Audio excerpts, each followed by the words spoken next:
은혜로운 우리 연합성가대의 귀한 찬양으로 주님께 영광 드린 것 감사합니다. 우리 크게 다시 한번 하나님께 감사 박수 하겠습니다. 하나님 감사합니다. 우리 곁에 계신 분과 이렇게 인사해 보겠습니다. 생각해 보니 모든 것이 감사한 것뿐입니다. 다 같이 생각해 보니 모든 것이 감사한 것뿐입니다.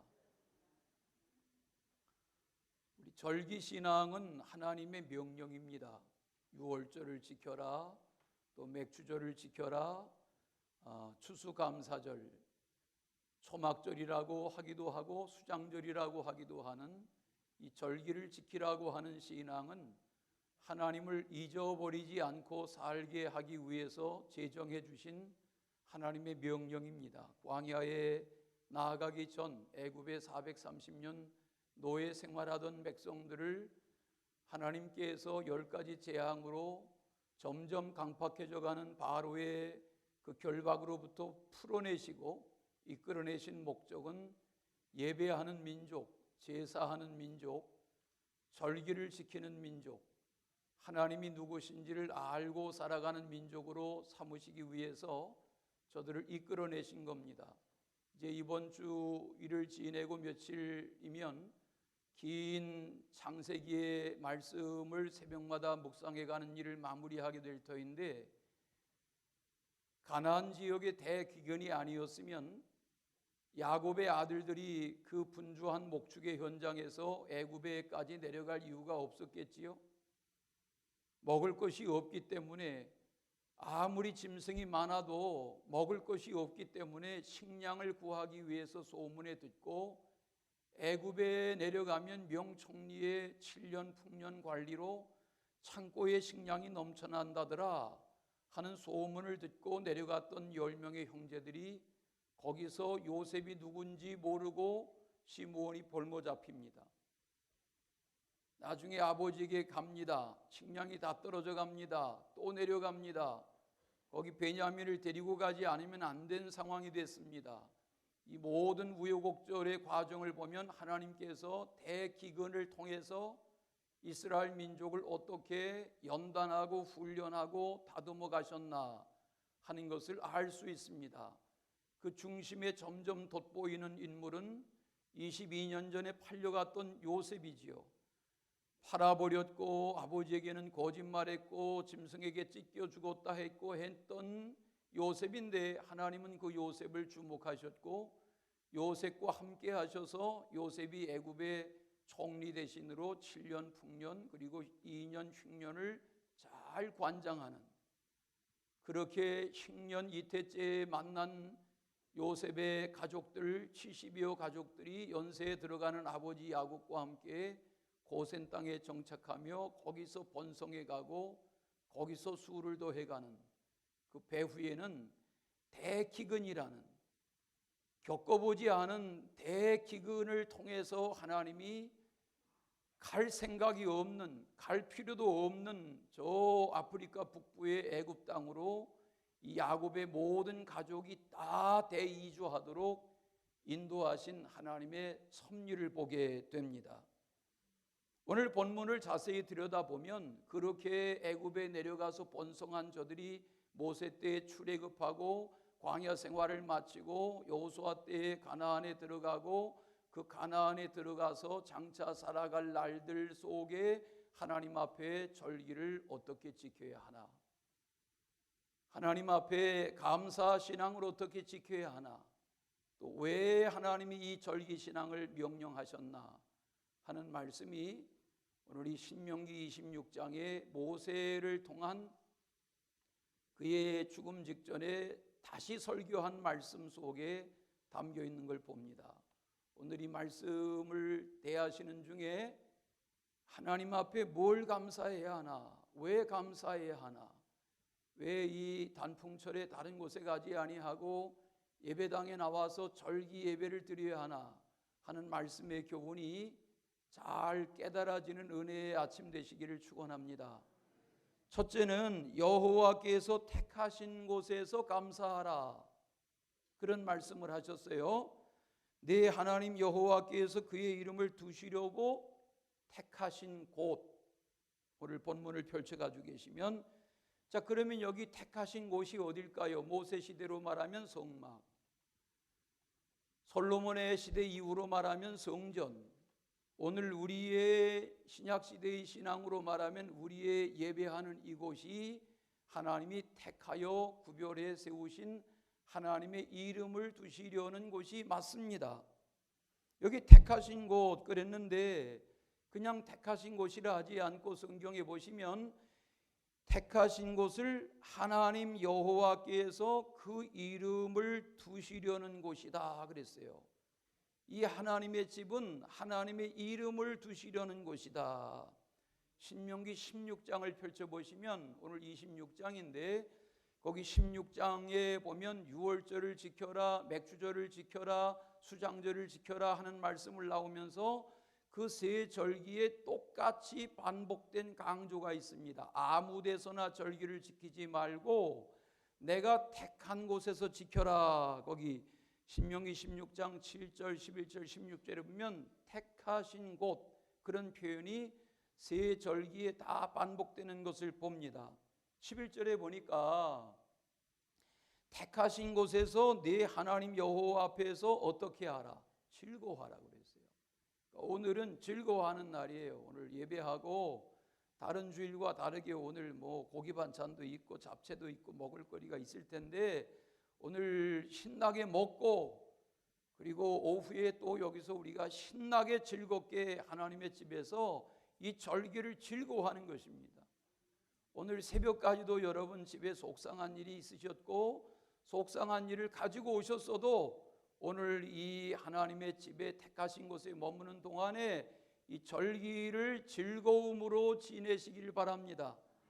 여러분 집에 들어가면 다시 문을 열자마자 집안에 산적한 걱정거리가 나를 기다릴지라도 이 절기 신앙은 하나님의 택하신 곳에서 즐거워하는 것이란 말이에요. 왜냐하면 작년에 이 절기를 지킨 우리 회중들 중에 이미 하나님의 부르심을 받아서 이 땅에서 이 절기의 즐거움을 더 이상 함께 할 수 없는 이들도 있습니다. 또 내년 이때에 다가올 교회 설립 14주년 추수감사 예배 때 우리 회중들 중에 먼저 하나님의 나라로 부르심을 받을 이들도 있습니다. 물론 하나님의 나라가 좋은 곳이지만 오늘 우리는 이 땅을 살아가면서 절기의 신앙이 무엇인가를 생각하면 이 해마다의 절기 신앙은 한 해의 나의 삶에 소중한 것입니다. 신명기 16장 16절에도 보면 수장절 추수감사절을 지킬 때에 택하신 곳에서 여호와를 배웁되 어떻게 여호와를 배웁지 말아라. 빈손으로 배웁지 말아라. 절기 신앙을 빈손으로 하지 말란 말이에요. 빈손으로 하지 말아라. 이때가 되면 여기 이렇게 쌀자루 갖다가 놓으시는 가정이 있고 시골 농사하는 거 받아다가 쌀자루 놓으시는 가정도 있고 저희 교회는 성미하지 않지만 이 때가 되면 저희 집에도 이렇게 쌀자루 한 자루 보내주시는 가정들이 계세요. 그래서 그거 먹고 이렇게 버티고 사는 거예요. 택하신 곳에 나올 때에 하나님께 빈손으로 나오지 말아라. 빈손으로 나오지 말아라. 우리는 날이면 날마다 가까운 이웃에 그냥 이웃에 있는 예배당에 가는 것이 아니라 주일이면 먼 도시에서라도 이 택하신 곳에 찾아와서 예배하여야 하는 이유는 하나님이 나와 나의 가족을 위해서 이곳을 택하신 곳으로 정하여 주셨기 때문입니다. 절기가 되면 이스라엘 백성들은 유대의 고을의 처처에서 저 갈릴리의 변방의 시골 마을에서라도 나귀에 하나님께 드릴 것을 싣고 절기를 위해서 몇 날 며칠을 걸어서라도 짐승을 이끌고라도 하나님의 집이 있는 예루살렘을 향했습니다. 이것이 택하신 곳을 향하는 신앙입니다.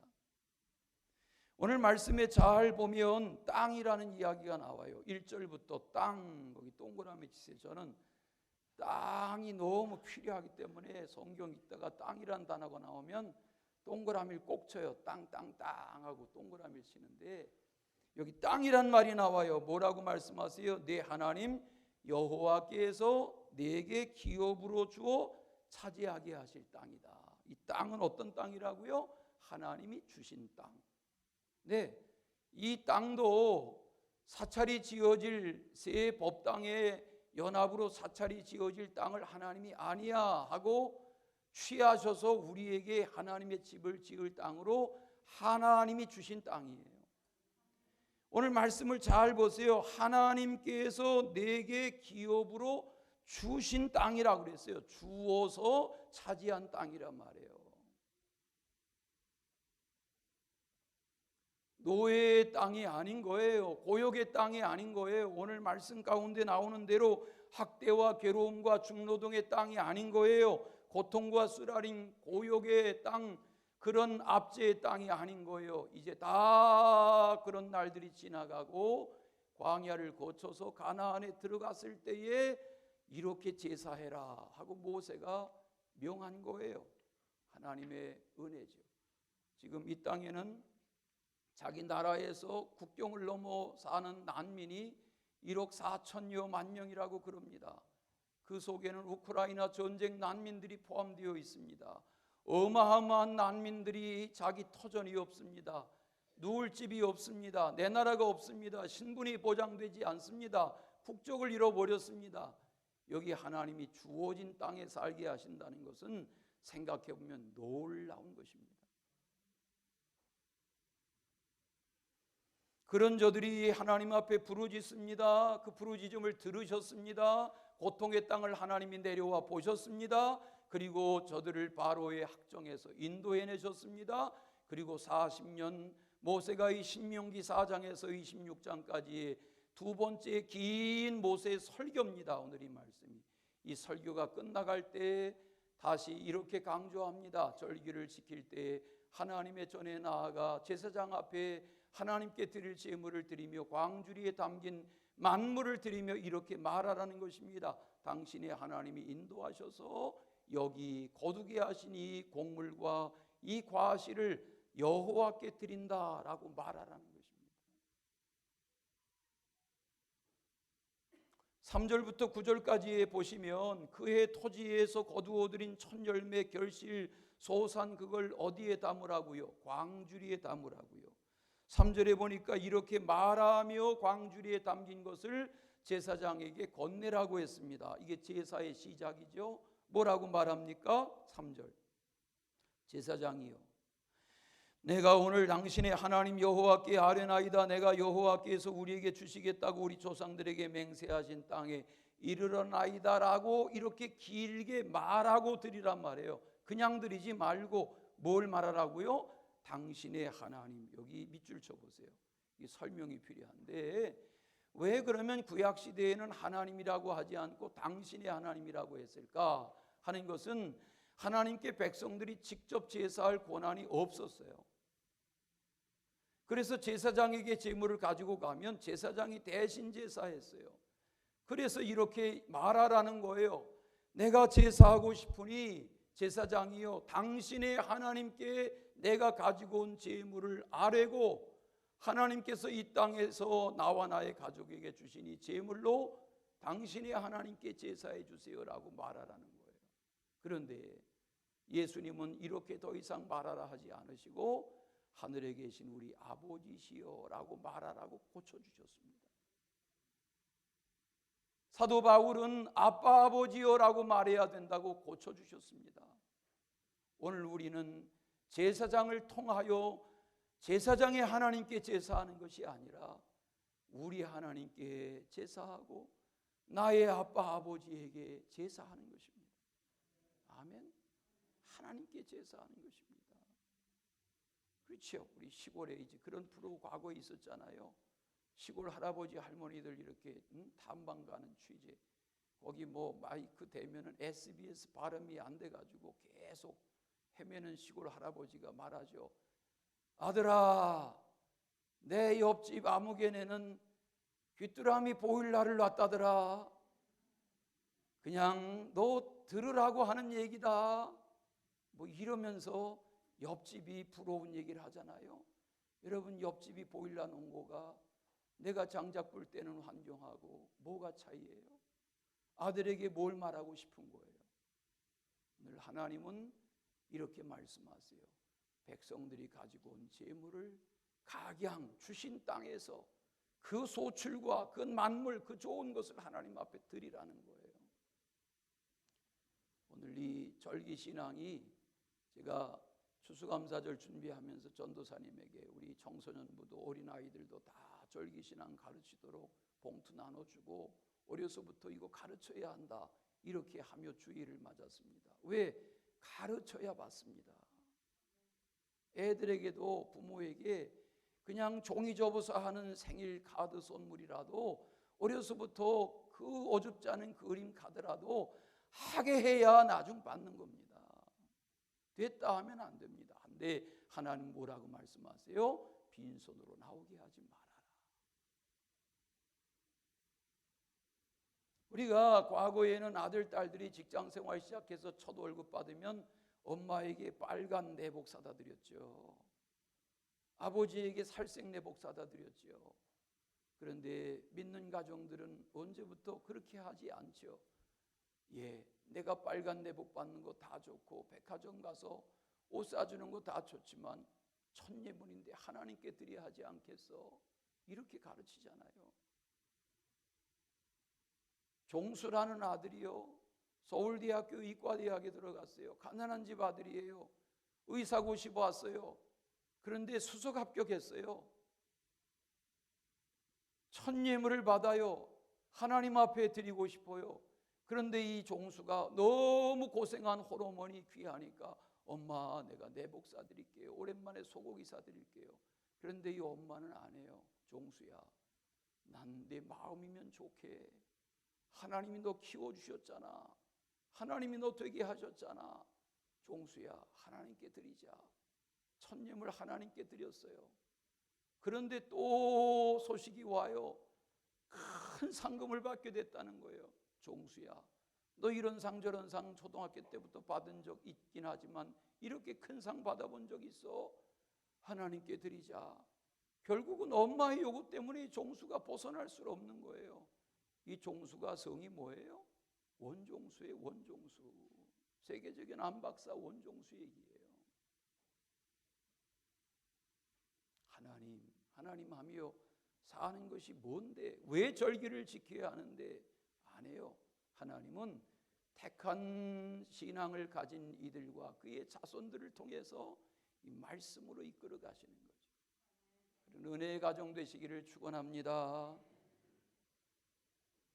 여기 첫 열매를 드려라, 만 열매를 드려라 하는 말은 하루의 첫 열매, 그 주간의 첫 열매, 그의 첫 열매이기도 하지만 나의 생에 좋은 것을 드리란 말이에요. 좋은 것. 우리가 누구에게 선물을 해도 썩은 거, 어줍지 않은 거로 하지 않잖아요. 귀한 거로 하잖아요. 밤한 토를 나누어도. 하나님에게 드리는 여기 첫 열매라는 것은 처음 것이라는 뜻도 있지만 가장 좋은 것이라는 뜻이 있어요. 좋은 것으로 드리란 말이죠.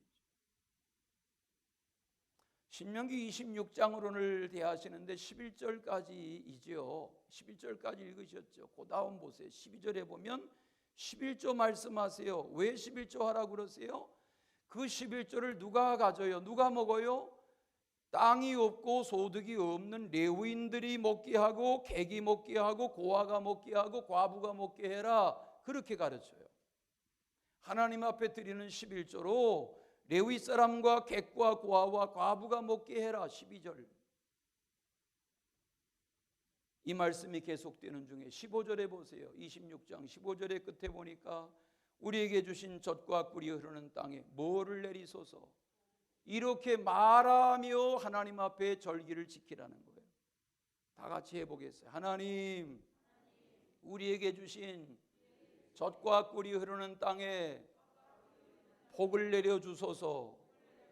이렇게 말하고 제물을 드리라는 거예요. 우리 성경대로 사십시다. 두 번째, 여호와 앞에서 경배하고 감사하라 그랬어요. 10절에 보시면 하나님이 나와 나의 가정에 주신 토지의 소산을 만물을 택하신 곳에 가지고 가서 제사하고 드릴 때 10절 너는 그것을 네 하나님 앞에 두라 그랬어요. 제사장에게 두는 게 아니에요. 제사장에게 주는 게 아니에요. 제물을, 광주리의 제물을 하나님 앞에 두는 거예요. 하나님 앞에 드리는 거예요. 신명기 26장은 모세의 두 번째 고별 설교라고 했지요. 이 말씀의 강조는 뭐예요? 경배하며 드리라는 거예요. 밑줄 쳐보세요. 경배하며 드려라. 여기 샤하라는, 경배하라는 말은 엎드려 드려라, 몸을 굽혀 드려라, 충성되게 드려라, 그런 말이에요. 헌신하며 드리란 말이죠. 우리 개신교는 그렇게 예배를 장엄하게 하지 않지만 가톨릭의 예배 보면 이렇게 예배를 집전하는, 미사를 집전하는 사제들이, 신부들이 추기경이 입장하다가 이 제단의 강단에 오르기 전에 이 바닥에 엎드리지 않습니까? 무릎을 꿇지 않습니까? 왜? 성경대로 하고자 하는 거지요. 엎드리라는 거예요. 하나님은 경배하라는 말은 하나님 앞에 다리 꼬고 예배하지 말고 엎드리라는 거예요. 하나님의 주신 땅에서 소산물의 좋은 것으로 드리되 마음을 다하여 진심으로 감사하고 경배하는 마음으로 드리는 그런 은혜가 있으시기를 바랍니다. 우리가 입술로만 주경배 찬양하지 말고 진심으로 경배하라는 거죠. 우리 찬양 한번 하고 말씀 좀 더 듣겠습니다. 날 만나라 하는 찬양, 거기 2절에 보면 주경배 하는 가사 있는데 우리 이 찬양 부르고 말씀 좀 더 나누겠습니다.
경배하는 게 뭔가요?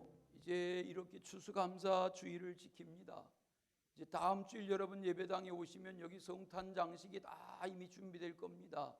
왜냐하면 다음 주일이 강림절의 시작이기 때문에 그렇습니다. 우린 이렇게 앞으로 5주만 지나면 다시 성탄의 날을 맞이할 것입니다. 동방의 박사들이 이상한 별자리 이동을 보고 갑니다. 거기 헤롯을 만납니다. 베들레헴에 갑니다. 예수 아기의 탄생을 마을국간에서 봅니다. 구유의 아기가 누워 있습니다. 하나님의 아들이지요. 그 하나님의 아들에게 먼 길을 간 동방 박사들이 황금 유향 모략을 꺼냅니다. 아기 예수 하나님의 아들 앞에 무릎을 꿇어 경배합니다. 성탄은 경배하는 것입니다. 우리의 신앙의 중심은 하나님께 경배하고 그리스도께 경배하는 것입니다. 에베소서의 말씀처럼 천하 만민이 주님의 무릎 앞에 무릎을 꿇는 것입니다. 그 발 앞에 무릎을 꿇는 것입니다. 주님께 경배하는 거지요. 왜냐하면 신앙생활은 내 생명을 사망에서, 저주에서, 죽음에서 건지신 그 구속의 은혜를 깨닫는 신앙이기 때문에 그렇게 해야 하는 거지요. 오늘 말씀해 보면 그런 절기의 신앙과 11조의 예물로 레위인과 고아와 객과 과부를 먹여라, 무슨 말씀이에요? 우리가 선교하는 교회로 출발했지요. 선교회가 없지만 다 속회마다 가정마다 계속 하나님 앞에 선교회물 드리죠. 우리가 다른 거 못하고 멈출지라도 매달마다 정한 날 다 선교지에 여러분의 후원하는 헌금을 보내지요. 오늘 지하에 가시면 거기 선교지도 옆에 선교사님들의 축하 편지를 게시했습니다. 요청했지만 못 받은 편지도 있지만 여러 선교사님들이 오늘 13주년 교회 설립 예배, 오늘 추수감사 축하하는 편지 보내왔습니다. 네팔의 임건아 선교사도 그런 편지 보내왔습니다. 네팔에 우리가 보내두는 매달 신학교 후원하고 보내는 기금으로 신학생들이 몇 명이 자라나서 목사 안수를 받았습니다. 네팔에 얼마나 많은 자연재해 고아가 많은지 몰라요. 그 고아 아이들 우리가 다 여러분 보내주시는 것으로 먹을 거 입을 거 그렇게 제공하며 여기까지 왔습니다. 네팔도 마찬가지입니다. 지금 선교지마다 그러합니다. 우리가 보내지는 그런 얼마의 기금으로 우리 정기창 선교사도 그 어린 아이들에게 준 우유 한 병, 무슨 빵 하나, 이게 다 여러분의 헌금에서 저들에게 먹을 거 주고 학용품 사주고 가르치는 것입니다. 우리 하는 일이 아무것도 아닌 것 같은데 들여다보니까 성경적으로 사는 거죠. 절기신앙으로 사는 거죠. 그런 은혜가 있으시기를 축원합니다. 고린도 후서의 말씀에 보면 적게 심은 자는 적게 거두고 많이 심은 자는 많이 거둔다 그랬어요. 올해 제가 지난 여름에 광복절이 지나고 일주일 내에 김장무, 김장배추 파종하고 씨를 뿌려야 된다는데 제가 우리 아버지 돌아가신 후에 15년을 버려놨던 고향집 뒤에 텃밭을 15년 만에 가서 삽질을 했어요. 지난 여름에 땀을 뻘뻘 흘리고. 그리고 거기에 순무씨를 뿌려봤어요. 전 먹기는 먹었지만 처음 뿌려봤어요. 순무씨. 저는 순무씨 2,000원어치 샀는데 그렇게 많은지 몰랐어요. 씨가요 먼지 같아요. 그런데 심어놓고 나는 돌아본 적이 없어요. 뽑으러만 갔어요. 그런데 그런 순무가 자랐어요. 하나님이 심은 대로 거두게 하시는 거예요. 그런 줄 알았으면 좀 더 많이 뿌릴 걸. 성경에 보니까 고린도 후서 말씀에 그랬어요. 고린도 후서 9장 6절에 적게 심으면 적게 거두는 거야. 많이 심으면 많이 거두는 거야. 심은 대로 거두는 것입니다. 여러분 입을 크게 벌리고 오늘 주님 앞에 마음껏 기도로 심으시고 경배함으로 심으시기를 축원합니다. 마음에 정한 대로 해라. 인색함으로 하지 말아라. 억지로 하지 말아라. 하나님은 즐겨내는 자를 사랑하신다. 고린도후서 6장 9장 7절의 말씀입니다. 경배하는 마음으로 진심으로 하란 말이죠.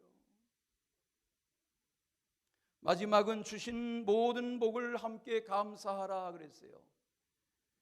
11절 보십시다. 내 하나님 여호와께서 너와 내 집에 주신 모든 복 그랬어요. 밑줄 쳐보세요. 모든 복, 모든 복. 예? 우리나라 요즘 다녀갔습니까? 사우디의 왕세자 별명이 에브리싱이라면서요. 예? 하룻밤 자는 방값이 2,200만 원이었다면서요. 그래서 어쨌다는 거예요. 하나님을 모르면 아무것도 아닌 거예요. 여기서 말하는 복이라는 것은 무슨 재산이 많으냐, 큰 나라를 통치하느냐, 지위가 높으냐, 머리가 좋으냐, 인물이 잘났느냐, 인기가 좋으냐, 그거 아니에요. 여기서 말하는 복은 하나님 안에서 누리는 복인 거죠. 너와 내 집이 누리는 모든 복. 남과 비교하지 말고 남의 환경, 남의 여건, 남의 신체 조건, 남의 능력, 남의 사회적인 역량 이런 거 비교하지 말고 나에게 주신 하나님의 나의 가정에 주신 나만의 이 복을 하나님 앞에 감사할 줄 알고 즐거워해야 된다는 거예요. 아멘. 가나안의 대국인이 아니었다면 어떻게 요셉 만났겠어요? 아버지 야곱이. 어떻게 130에 죽은 줄 알았던 아들 만나서 그 공양 받았겠어요? 대기근은 재앙이지만 하나님은 이해할 수 없는 대기근과 재앙으로 하나님이 하시려는 이 일을 애굽에 내려갈 이유가 없는 이 야곱을 하나님이 옮기세요. 요셉을 만나게 하세요. 무슨 방법으로? 대기근으로. 하나님이 하시는 일이죠. 지난 목요일에 우리 은평 지부에서 하는 세계 한국 기도원 성경 보급 본부의 은평 지부에 우리 목회자 초청 예배가 있었습니다. 거기 은평 캠프의 회장 김재권 장로님이 10분 설교 간증했습니다. 감동이 돼서 이번 12월 16일 금요기도회 때 초청했습니다. 제가 1분 내로 짧게 소개하면 그분은 저 사당동 가난한 집에서 태어났는데 아버지 어머니가 연탄가스로 하룻밤에 돌아가셨습니다. 동생 3명 두고 15살 때 가장됐습니다. 청계천 다니며 당모가지 비틀며 그렇게 짐자전거 끌고 다니며 안 해본 일이 없습니다. 온갖 중노동 다 해봤습니다. 20살 때 어디를 지나는데 교통사고를 내고 뺑소니 친 누가 자기를 2명을 씌워가지고 감옥에 가서 앉게 됐습니다. 억울합니다. 지금 같은 블랙박스 없던 옛날 얘기지요. 감옥에 가서 주저앉아가지고 내가 나가면 이 원수 같은 놈 찾아서 죽이고 나도 죽는다. 그런 20대 초반에 혈기를 불태웠습니다. 그런데 그 감옥 안에, 감방 안에 교도소에 굴러다니는 손바닥만한 새파란 비닐 성경책이 있었습니다. 6장을 읽고 있는데 거기 주님이 용서하라는 말씀을 읽고 마음이 무너졌습니다. 그리고 용서의 힘을 깨닫고 복음의 사람으로 살기 시작했습니다. 세상 나와서 온갖 고생 다 했습니다. 결혼했습니다. 3딸 낳았는데 첫째 딸이 장애입니다. 지금 30몇 살 된 딸 하나가 지금 그러고 삽니다.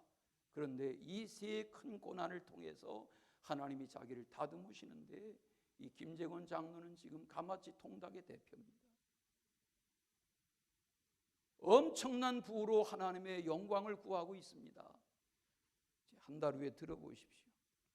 세 사람이 되었고 용서의 힘을 알았고 복음의 힘을 알았다 간증했습니다. 지난 늦여름에 9월 6일이죠. 포항 지역에 엄청난 집중 폭우가 내렸습니다. 짧은 시간에 수백 미리 집중 폭우. 많은 가정들이 어려움을 당했습니다. 지하 주차장 물 난리였습니다. 어느 가정이 안내 방송을 듣고 지하 주차장에 차를 옮겨야 되겠다. 그러고서는 가는데 15살 중학교 아들이 달랑달랑 엄마 따라 나섭니다. 엄마 나도 갈게. 그런데 지하에 가서 차를 빼려는 순간 상황이 달라졌습니다. 확 물이 차들어오는데 여러분 물의 속도를 아시죠? 일순간 문이 열리질 않습니다. 어떻게 맞은편에 앉았던 아들이 문을 열고 나섰습니다. 다시 물의 힘으로 차 안에 물이 쳐들어왔습니다. 캑캑거리는데 아들이 어떻게 힘을 내서 엄마를 끌어낸 것까진 좋은데 여기저기서 차를 빼러 왔던 사람들이 아수라장이 됐습니다. 순간 전기가 나갔습니다. 지하는 깜깜한 지옥이 됐습니다. 아들의 음성이 들리지만 서로 캑캑거리며 그 흙탕물을 먹어가며 아들이 엄마 미안해, 엄마 사랑해. 그 아들은 거기서 목숨을 잃었고 이 엄마는 거기서 차오르는 물에 둥둥 떠서 뒤집혀진 자동차 뒤에 엎혀서 천장에 닿았습니다. 14시간을 파이프를 붙들고 버텼습니다. 여러분의 이야기라면 어떻게 하겠습니까? 그런데 그가 속한 교회, 포항 오천제일교회 김은숙 집사의 얘기인데 그가 그 일을 겪은 한 달 후에 지난 10월 9일에 자기 교회에서 간증했습니다. 담담하게 간증했습니다. 내 아들 4번이나 이미 10대에 단기 선교 다니며 남의 나라 말로 복음 전해보려 하고 선교사 꿈을 키우던 내 아들 하나님 데려가셨지만 나에게 남아있는 사명 다 하겠어요. 울며 간증했습니다. 몇 주 전에는 여기 다니엘 기도회 하는 오림교회 다니엘 기도회 초청받아서 35만 명이 클릭하는 유튜버들 앞에서 간증했습니다. 들어보십시오. 4분 30초.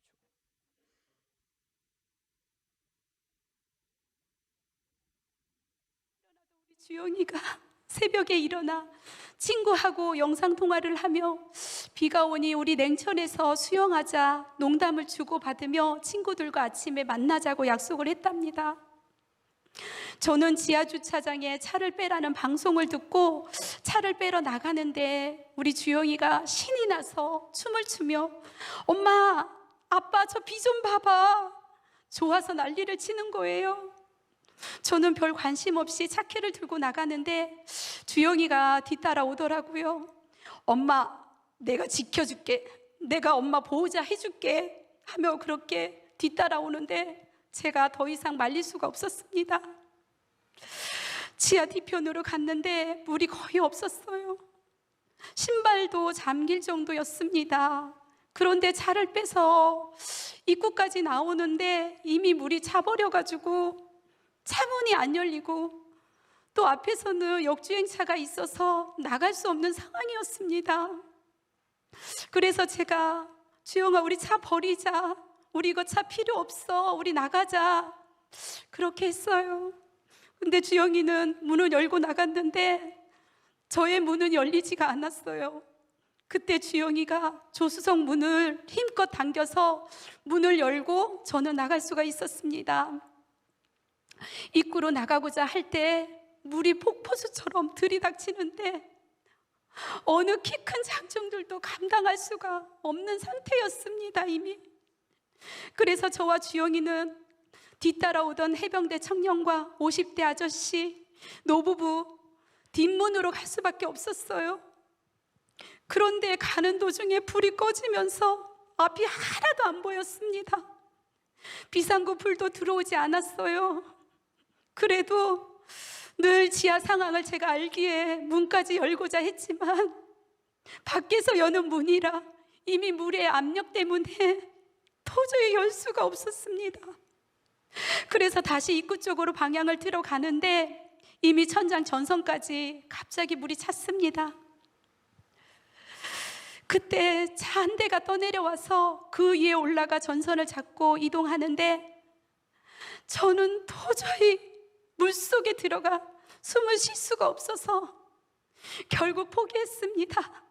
그래서 제가 주영아, 우리 천국에서 만나자 하며 그분들과 함께 나가라고 했지만 우리 주영이는 이미 살 수 없다는 것을 직감했기에 주영이도 저도 하나도 무섭지가 않았어요. 담담했고 하나님 품에 이렇게 가는구나, 이렇게 죽는구나, 저와 주영이는 정말 기쁘게 받아들였습니다. 그런데 곁에 있던 노부부는 얼마나 우시는지 제 마음이 아팠어요.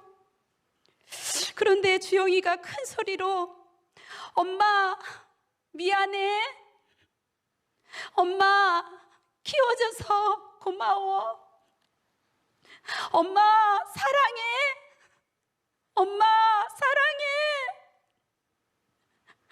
반복해서 할 때 저도 주영아 미안해, 엄마가 너 지켜주지 못해서, 많이 못해줘서 정말 미안해, 그리고 우리 주영이 사랑해, 그렇게 하는데 우리 주영이는 이미 회개 기도를 하고 있더라고요.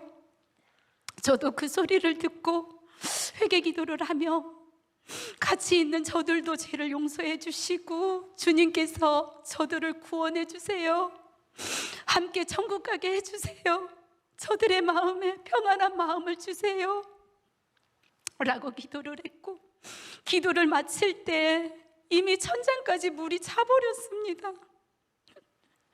그런데도 주영이가 마지막으로 저에게 엄마 사랑해 큰 소리로 말하고 저도 물속에 빠지고 모두가 물속에. 제가 잠깐 기도하고 시작하겠습니다. 여기까지 보겠습니다. 오늘 말씀의 모든 복이라는 말은 평안할 때만을 말하는 거 아니죠. 어떤 상황, 어떤 형편, 어떤 고난, 어떤 질병, 어떤 사건, 어떤 사고, 우리가 설명할 수 없는, 경험하고 싶지 않은 그런 여건 속에서도 하나님은 말씀하세요. 그런 여건 속에서라도 맞이한 절기에 여호와로 인하여 즐거워할 수 있어야 한다는 거예요. 이 하박국의 신앙이 오늘 우리의 삶을 해석하는 말씀이 되어서 여러분의 삶이 다 고달프시지만 복음으로 우뚝 서는 그런 은혜의 가정, 그런 주인공 되시기를 축원합니다. 사랑의 주 하나님 아버지, 어떤 상황에서도 나는 예배 안에 찬송하는 이들처럼 우리는 이 절기를 생각하며 즐거워하게 하시고 나의 나됨이 주의 은혜의 공급인 것을 알아 믿음으로 합당하게 살아가는 범사 되게 하옵소서. 개인과 가정과 가족과 교회와 나라와 열방 중에 하나님의 선한 뜻을 나타내 보여 주옵소서. 예수님의 이름으로 기도하옵나이다. 아멘.